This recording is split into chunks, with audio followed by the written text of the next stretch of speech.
ساڵێک بەسەر ڕیفراندۆم و لێکەوتەکانیدا تێدەپەڕێت.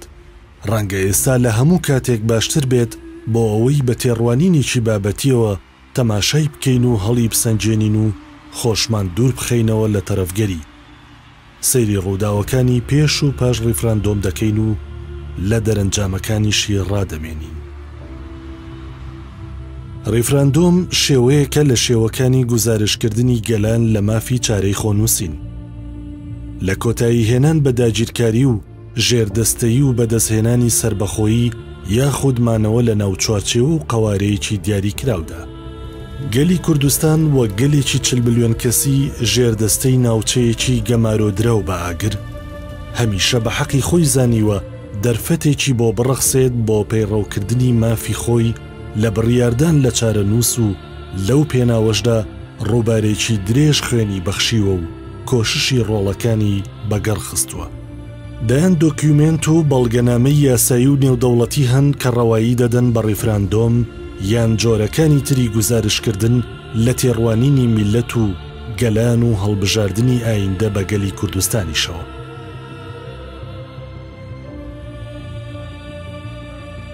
بەڵام ئەوەی لە کوردستان کرا لانیکەمی ئەو نەریت و بەرگە یاساییانەی تێدا نەبوو کە پێویست بوو تێیدا بێت.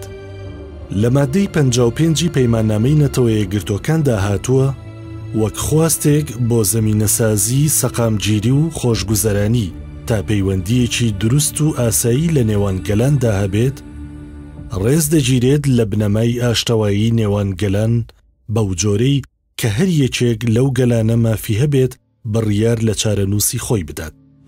بڕیاری 1514 نەتەوە یەکگرتوەکانی ساڵی 1960 کە تایبەتە بە مافی گەلان لە بەدەستهێنانی سربەخۆیی بەڕوونی باسی ئەوەی کردووە کە گەلانی ژێردەستە و داگیرکرا و مافی خۆیانە بڕیار لە چارەنووس و ئایندەی خۆیان بن.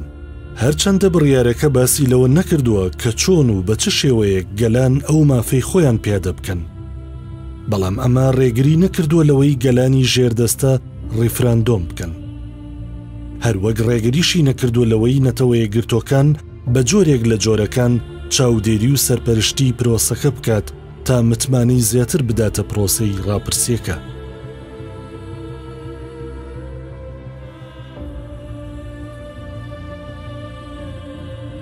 گەلانێکی زۆر سوودیان لەو بڕیاری نەتەوە یەکگرتوەکان وەرگرتووە و چارەنووسی خۆیان یەکلایی کردوتەوە کە تازەترینیان تیمۆری خۆرهەڵات و باشووری سۆدان و کەتەلۆنیا و سکۆتلاندا بوو. نەتەوە یەکگرتوەکان پێشتر ڕوونی کردبووە کە ڕاپرسی یان ڕیفراندۆم بریتیە لە پرسکردن بەگەل بۆ بڕیاردان لە چارەنووسی خۆی.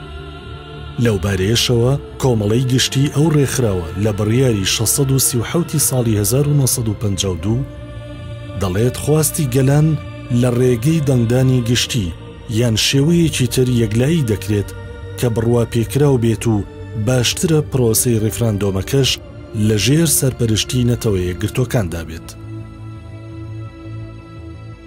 بەم جۆرە دەردەکەوێت ڕیفراندۆم ئامرازێکی ڕەوایە بۆ گەلان تا لە ڕێگەیەوە بڕیار لە چارەنووسی خۆیان بدەن.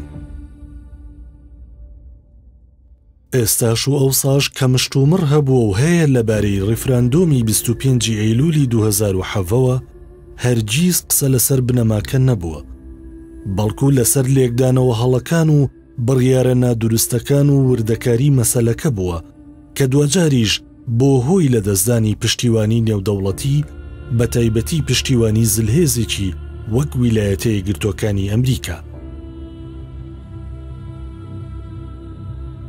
لایەنە جیاجیەکانی کوردستان بە شێوەی جۆرە و جۆر تێڕوانینی خۆیان بۆ بڕیاردان لە چارەنووسی کوردستان دەربڕیوە، بەڵام هیچیان وەک یەکێتی نیشتیمانی کوردستان بە ڕوونی و بە پوختی و لە کاتی گونجاودا قسەیان نەکردووە. ساڵانێکی زۆرە یەکێتی مافی چارەنووسی کردوتە دروشم و سەرمەشقی سەرەکی تێکۆشانی خەباتی خۆی و کاری بۆ کردووە. تەنانەت کاتێک لە ساڵانی سەرەتای ڕاپەڕین یەکێتی تەکیدی لەسەر مەسەلەی چارەنووس کردوتەوە، هەندێک لایەن هەبوون بە ئۆتۆنۆمیە کارتۆنیەکەی حیزبی بەحسیش ڕازی بوون. سەرەڕای پشتیوانی تیۆری وڵاتان بۆ مافی چارەنووسی گەلان بە گەلی کوردستانیشەوە بەڵام هەرگیز ڕێفراندۆم مەسەلەیەکی تیۆری نەبووە، بەڵکو پرسێکی پراکتیکی بووە.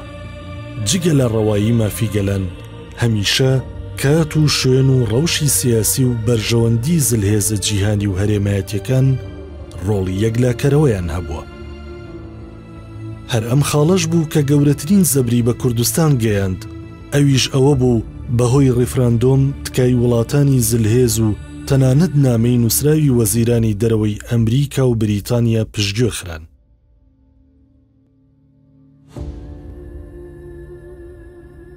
وڵاتانی زلهێز کوردستانیان بەتەنیا بەجێهێشت، لە دەرەنجامیشدا کوردستان بێپشت و پەنامایەوە ئەگەرچی ئەو بەجێهێشتنە ناڕەوا و نائەخلاقیش بوو بێت. وەک ئەوەی کاتی خۆی هێنری کیسنجەر وتبووی کارێکی نائەخلاقیمان کرد کاتێک پشتمان لە کورد کرد. دەمێ ساڵە گەلی کوردستان تێدەکۆشێت، شێوازی خەبات و بەرخۆدانی جۆرا و جۆری تاقی کردەوە، هەر لە شەڕەوە تا دەگاتە تێکۆشانی ئاشتیانە، هەر لە مانگرتن و دەربڕینی ناڕەزاییەوە تا دەگاتە لۆبیکردن لەسەر ئاستی نێودەوڵەتی. بەڵام ئەمانە هیچیان بەهاری سربەخۆیی کوردستانیان نەهێنا تا ئەو کاتەی شەڕی داعش هات و ڕەوشێکی تازەی لانیکەم لە دووپارچەی کوردستان دروست کرد. گەلی کوردستان هەرزوو لە ڕەوشە تازەکە تێگەیشت و هەڕەشەی تیرۆرستانی داعشی بە هەند وەرگرت و زوو بە زوو کەوتە خۆسازدان بۆ بەرگریکردن لە خاچی کوردستان و کۆتایی هێنان بە هەڕەشەی ئەو ڕێکخراوە تیرۆریستیە. لەمەشدا کوردستان لە سنوورێکی نزیک بە 1000 کیلۆمەتردا لە بری جیهان شەڕی تیرۆری کرد. ئەم پێش هاتە دەرفەتێکی بۆ کوردستان ڕەخساند، هەم پشتیوانیەکی نێودەوڵەتی بەدەستهێنا، هەمیش قورساییەکی زیاتری دایە هەردوو قەوارەکەی کورد لە باشوور و خۆراوای کوردستان. بەڵام وەک دەردەکەوێت کوردستان خۆی ئەو دەرفەتەی لە دەست خۆیدا. بە کورتی و بە کوردی ڕێفراندۆم مافی خۆمان بوو، بەڵام ئەوەی بەهۆی ئەو پرۆسەیەوە بەسەرمان هات دەرەنجامی پشتێکردنی نێودەوڵەتی و کورتهێنانی لێکدانەوەکان بوو کە دوجار وەک جۆرێک لە یاریکردن بە چارەنووس و ئایندەی ئەم میلەتە دەرکەوت.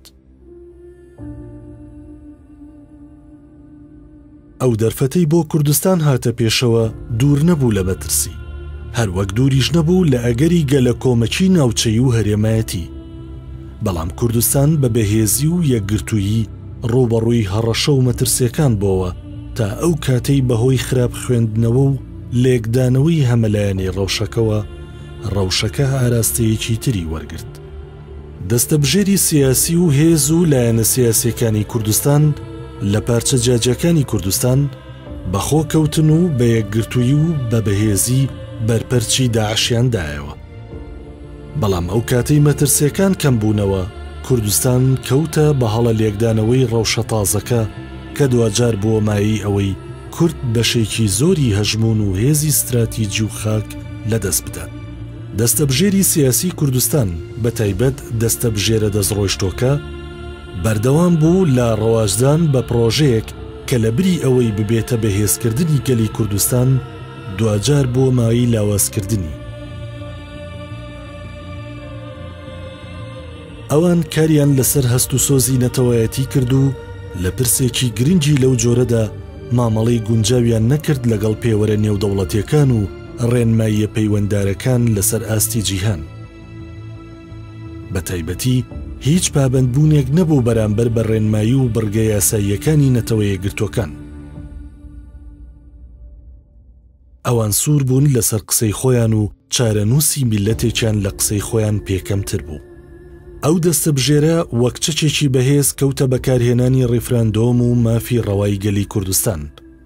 وای دەزانی شەڕی داعش هەر کوردی بەهێز کردووە، نەی دەزانی شەڕی داعش بۆتە دەرفەتێکی باش بۆ نزیککردنەوەی نەیارەکانی کوردیش لە یەکتری. ئەوەی پێشتر زەحمەت و ئاستەم بوو ڕەوشە تازەکە و درەوشانەوەی توانە و لێوەشاوەی کوردستان وڵاتە نەیارەکانی دەوروبەر کردیان. هەمووان لە بیرمانە لە شەڕی داعشدا وڵاتانی نەیار لە کوردستان خێراتر توانیان سوود لەو ڕەوشە وەربگرن و هەوڵیان دەدا خێراتر ئەو بۆشاییە پڕ بکەنەوە کە پاش کەستی داعش لە ناوچە جاجەکان سەری هەڵدا بوو، جا لە عێراق بێت یان سووریا. ئەم ڕەوشە تازەیە تەنها لە باشووری کوردستان نەبوو، بەڵکو خۆراوەی کوردستانیش کەوتە خۆ بۆ ئەوەی سوود لە شەڕی داعش وەربگرن و ناوچە کوردستانیەکان تەنانەت ناوچەکانی تریش کۆنتڕۆڵ بکەن. لەو سەردەما بەهۆی شەڕی داعشەوە بەرپرسانی باڵا و وەزیرانی بەرگری وڵاتانی وەک ئەمریکا و بەریتانیا و وڵاتانی ئەوروپا و وڵاتانی تر دەهاتنە هەولێر. ئەو بەرپرسانە بۆ ئەوە دەهاتن کە ئاگاداری شەڕی داعش بن و کورد هان بدەن لەو شەڕە بەردەوام بێت. بەڵام دەستە بژێرە دەستڕۆیشتۆکە هەڵە تێگەیشتن و بەو جۆرە سەردانەکانیان خوێندەوە کە فەرشە سوورە ڕاخراوەکانی ناو فڕۆکەخانەکان بۆ پشتگیریکردنی ئەو وڵاتانە لەسەر بەخۆیی کوردستانە. لە هەردوو پارچەکەی کوردستان هاوپەیمانێتی نێودەوڵەتی دژی داعش بە سەرۆکایەتی ئەمریکا پشتیوان و هاوکاری سەرەکی کوردستان بوون. هەر لە پشتیوانی سەربازی و چەک و تەقەمەنیەوە تا دەگاتە پشتیوانی ئاسمانی و هەڵسەنگاندنی نەیارەکان و پێشکەشکردنی ڕاوێژ و زانیاری. ئەو کات مەسەلەی ڕێفراندۆم لە هەرێمی کوردستان جددیەتێکی زیاتری وەرگرت. وڵاتە نەیارەکان لە ناوچەکە و لە جیهان بەوانشەوە کە بەرژەوەندی جۆرە و جۆریان هەیە لەم ناوچە پڕ لە ئاگرەدا کەوتنە خۆ. ئەوە بوو پلانێکیان داڕشت کە بە کەرکووک دەستی پێکرد و لە عەفرین کۆتایی دەهات.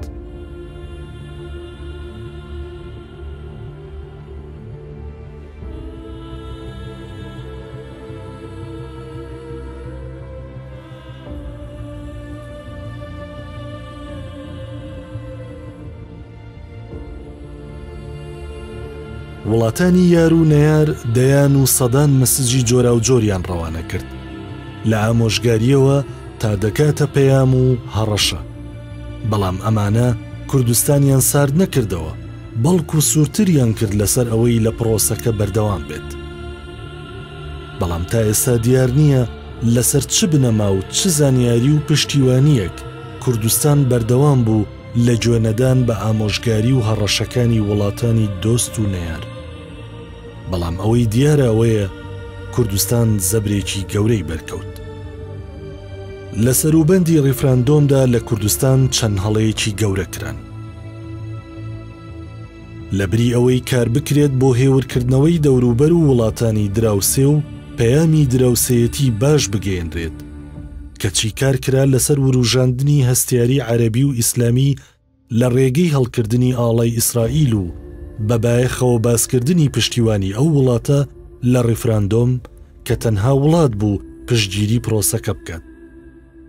یەکێکی تر لەو هەڵانەی لەو کاتەدا لە کوردستان کران ئەوە بوو کە پێیان وابوو وڵاتانی دراوسێ بەهۆی شەڕی داعشەوە لاواز بوون و ناپەرژێنە سەرکێشەی کورد.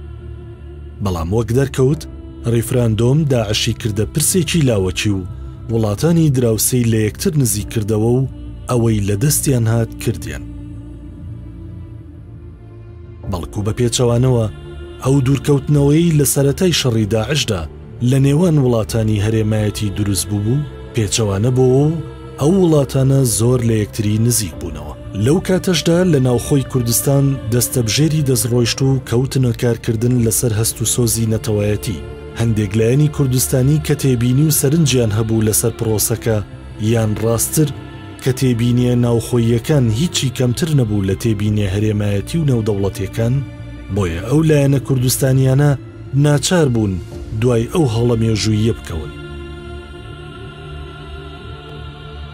یەکێکی تر لەو هەڵانە ئەوە بوو کە کوردستان بە هەڵە لە ڕۆژی استراتیجی ناوچەکە و هەڵوێستی نێودەوڵەتی تێگەیشتە بوو. ناوچەکە لەبار نەبوو بۆ هاتنەکایی دەوڵەتێکی تازە ئەگەرچی ئەو دەوڵەتە خاوەنی ڕەوایی مێژووی و سیاسی بێت. بەڵام دەرکەوت کوردستان لەسەر تیۆر کاری کرد و خۆی بۆ پراکتیک و ئەگەرەکراوەکان ئامادە نەکردبوو. گەلی کوردستان نەک بەشێکی گەورەی خاکەکەی لەدەستدا، بەڵکو پەیوەندی نێودەوڵەتی و هەرێمایەتی و پشتیوانی سەربازی و ئاسمانی و تەنانەت مرۆییەکانیشی لەدەستدا.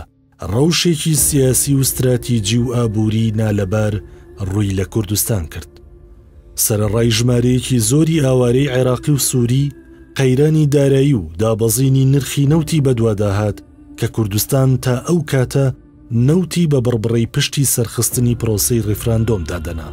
لەو کاتەدا وەزیرانی بەرگری ئەمریکا و بەریتانیا و یەکێتی ئەوروپا و وڵاتانی دراوسێ و دەوروبەر، ڕێکخراوەکانی نەتەوەیە گرتوەکان و کۆمکاری عەرەبی و ڕێکخراوی وڵاتانی ئیسلامی و بەرپرسانی پێشووی وڵاتان و دۆست و یارانی کوردستان هەندێکیان تکایان لە کوردستان کرد و هەندێکیشیان هەڕەشە کە ڕیفراندۆم دوا بخرێت.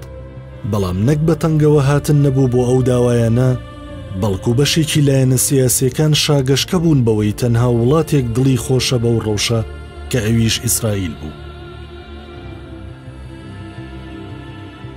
کوردستان لەو کاتەدا پێویستی بە پشتیوانی هەرێمایەتی و نێودەوڵەتی هەبوو بۆ ئەوەی مەسەلەکەی خۆی و ڕەوایی مافی چارەنووس و ڕیفراندۆم بەرێتە پێشەوە، کەچی یاریگاکانی کوردستان بەرنەدەکەوتن لە بانگەشەکردن بۆ دروشمی بای عێراق و گردبوونەوە بۆ کۆکردنەوەی دەنجی ناوخۆیی. لە کاتێکدا مەسەلەی مافی چارەنووس و سربەخۆیی کوردستان گرفتێکی ناوخۆیی نەبوو، بەڵکو گرفتی هەرێمایەتی و نێودەوڵەتی و دراوسێکانی هەبوو کە دەوڵەتێکی تازەیان لەو ناوچەیە قبول نەدەکرد.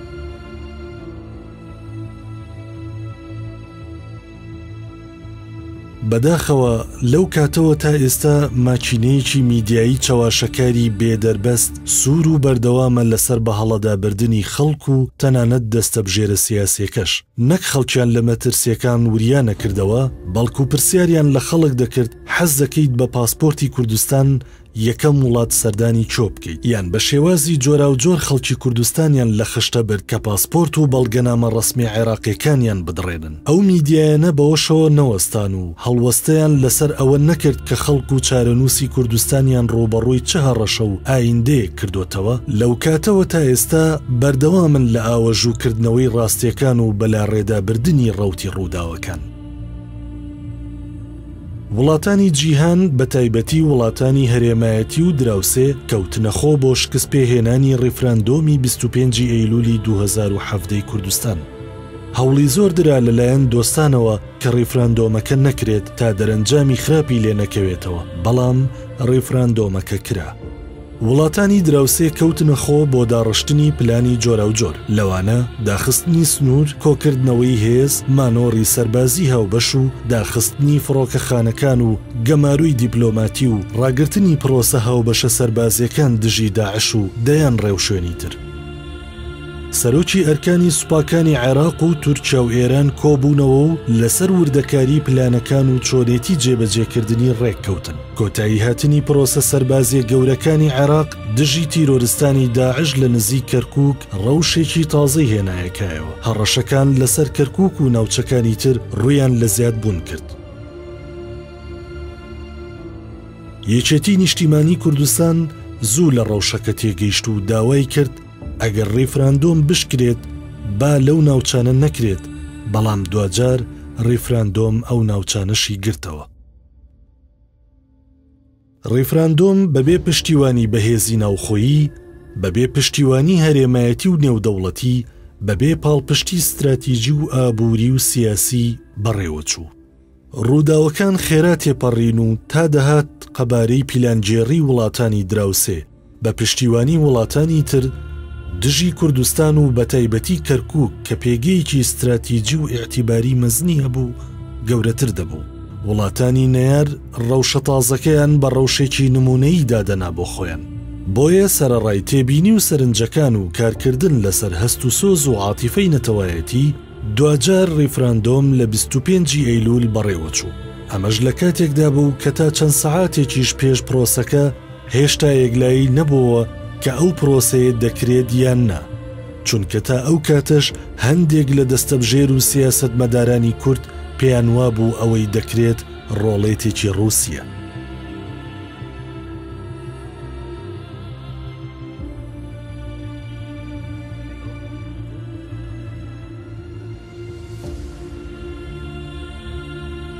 هەر لەو کاتەدا هێزە هەرێمایەتی و ناوچەیەکان تەنانەت هێزە نێودەوڵەتیەکانیش دەستیان کرد بە چڕکردنەوەی هەوڵەکانیان بۆ ئەوەی کوردستان پەشیمان بکەنەوە و ڕیفراندۆم دوا بخرێت.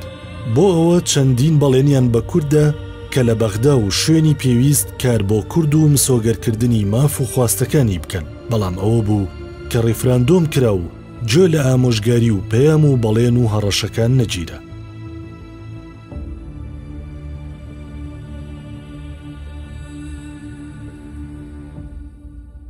بەڕێوەچوونی ڕیفراندۆم لە غیابی کەسایەتیەکی گەورەی وەک مام جەلالدا بوو کە تەنها کەس بوو سەرجەم هاوکێشە و پەیامە هەرێمایەتی و نێودەوڵەتیەکانی دەخوێندەوە. هەر مام جەلال بوو دەیزانی چ کاتێک بۆ چ شتێک گونجاوە، هەر ئەویش بوو دەیزانی کە چۆن کارتە هەرێمایەتی و نێودەوڵەتیەکان بەکاربێنێت و نەیسووتێنێت.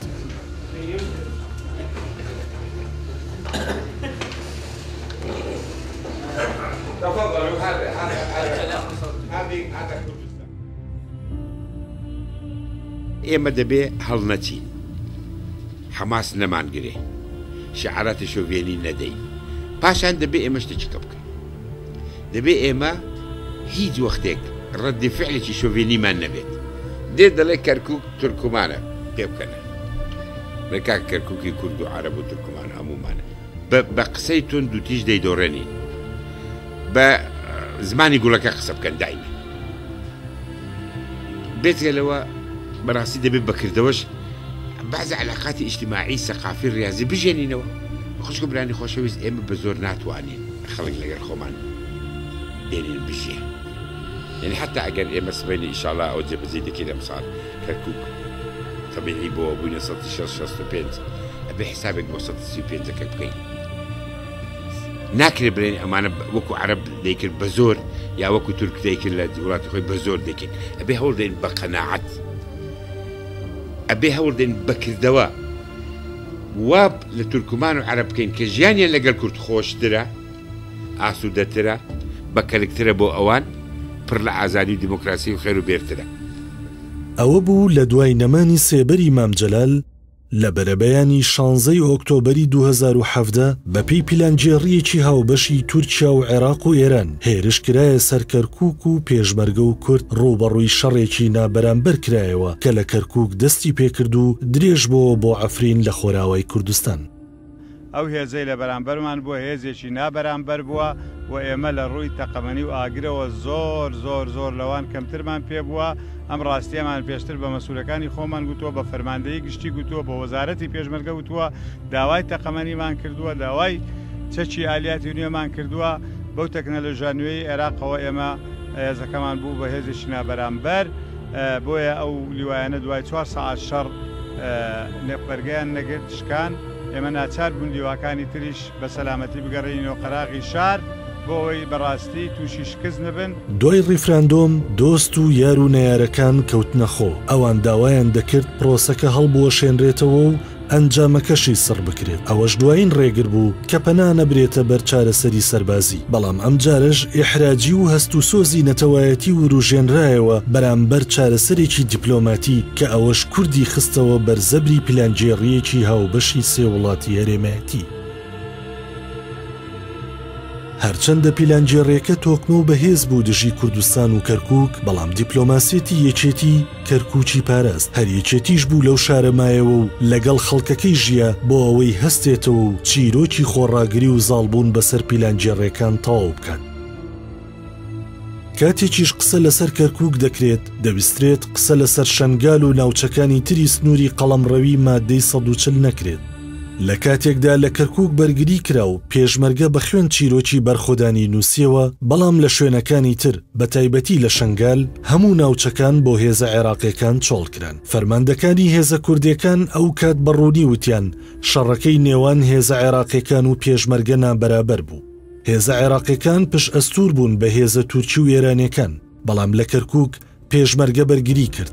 ئەوەش لە کاتێکدا بوو لە ناوچەکانی تر بە تایبەتی لە شەنگال و باشیک هێزەکانی کورد بەرگریان نەکرد و بەبێ تەقە ناوچەکانیان چۆڵ کرد.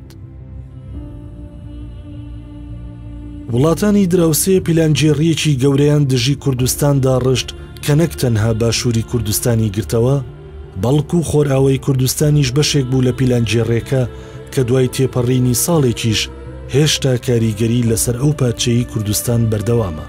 عەفرین وەک تاکە دەروازەی کوردستان بۆ نزیک بوونەوە لە دەریا و دنیای دەرەوە کەوتەبەر پەلامار و خاپور کرا. دانیشتوانەکەشی شەهید و ماڵوێران و ئاوارە کران. هێزە کۆنەپەرستەکانی سەر بە وڵاتانی داگیرکەر داگیریان کرد و وێرانیان کرد. وڵاتانی دراوسێ پلانەکەیان دەست پێ کرد. ویستیان کەرکووک و ناوچەکانی دەوروبەری خەڵتانی خوێن بکەن، ئەوەی لە عەفرین ڕوویدا لە کەرکووکیش ڕوو بدات. بەڵام یەکێتی هەر زوو توانی پلانی هەبێت و ڕێگر بێت لەوەی خوێنێکی زۆر نەڕژێت، چونکە ئەوەی لە عەفرین ڕوویدا چاوەڕوان کراو بوو لە کەرکووکیش ڕوو بدات و تووشی ماڵوێرانی بێت. ئەوەی ڕووی دەدا گەلە کۆمەکی هەر سێ وڵاتی عێراق و تورکیا و ئێران بوو بە یارمەتی ڕووسیا.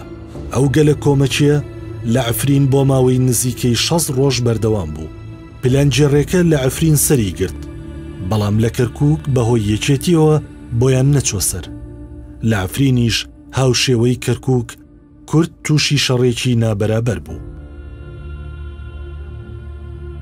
کەسان و ناوەندەکان و وڵاتانی دۆست ئامۆژگاریان کردین و پەیامیان بۆ ناردین کە بە قسەشمان نەکردن پشتیان تێکردین. بەڵام وڵاتانی هەرێمایەتی و دراوسێکان و خودی عێراقیش درێخیان نەکرد و پشتێکردنی نێودەوڵەتیان قۆستەوە و ئەوەی پێیان کرا کردیان. لەو کاتەوە تا ئێستا بەشێکی پلانجێڕێکە هەڵوەشایەوە، بەڵام کۆتایی نەهات و کوردستان زیانێکی زۆری بەرکەوت. هەرچەندە ئێستا بەشێک لەو زیانە قەرەبوو کراوەتەوە، بە تایبەتی دوای خۆڕێخستنەوەی کوردستان و کردنەوەی دەرگایلانی کەمی پەیوەندێ نێودەوڵەتیەکان ئەگەرچی زۆربەی هەر لە ڕێگەی بەغداوە بێت، بەڵام کەم و زۆر هێشتا لە ناو ئاگرەکە دەرنەچوین.